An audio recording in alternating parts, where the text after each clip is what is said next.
சிலுவை தியானம் நாள் 4. கிறிஸ்துவுக்குள் அன்பானவர்களே, ஏசாயா 53:3 சொல்கிறது, அவர் அசட்டை பண்ணப்பட்டவரும் மனுஷரால் புறக்கணிக்கப்பட்டவரும் துக்கம் நிறைந்தவரும் பாடு அனுபவித்தவருமாயிருந்தார். அவரை விட்டு நம்முடைய முகங்களை மறைத்து கொண்டோம்.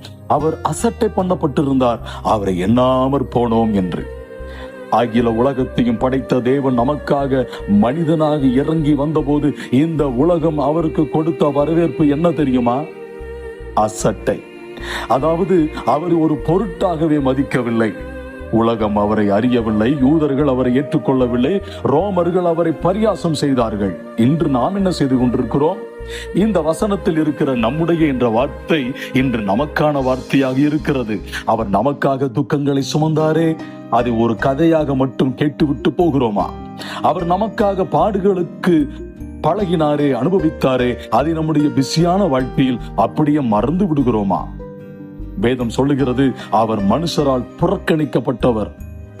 ஏன் தெரியுமா?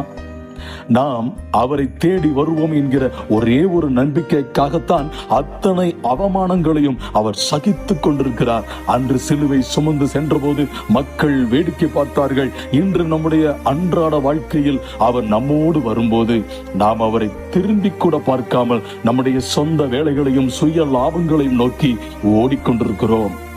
நம்முடைய இந்த அலட்சியம்தான் அவருக்கு இன்றும் பெரிய வழியை கொடுக்கிறது. எனக்கு பிரியமானவர்களே, ஒரு நிமிடம் யோசிப்போம். நம்முடைய பாவத்திற்காக தழும்புகளை ஏற்ற அந்த அன்பை இன்னும் எத்தனை காலம் அலட்சியம் செய்ய போகிறோம்? அவரை வெறும் ஒரு வரலாற்று மனிதராகவோ புனிதராகவோ விட்டுவிடாதீர்கள். உங்கள் இதயத்தில் அவருக்கு கொடுக்க வேண்டிய அந்த உன்னதமான இடத்தை கொடுங்கள். அவர் உங்களுக்காக காத்து கொண்டிருக்கிறார். அவர் உங்கள் துக்கங்களை மாற்றியவர்.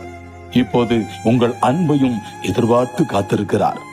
இனி அவரை அலட்சியம் செய்யாமல் முழு இருதயத்தோடும் ஏற்றுக்கொள்வோம். ஆமென். கர்த்தர் உங்களை ஆசீர்வதிப்பாராக.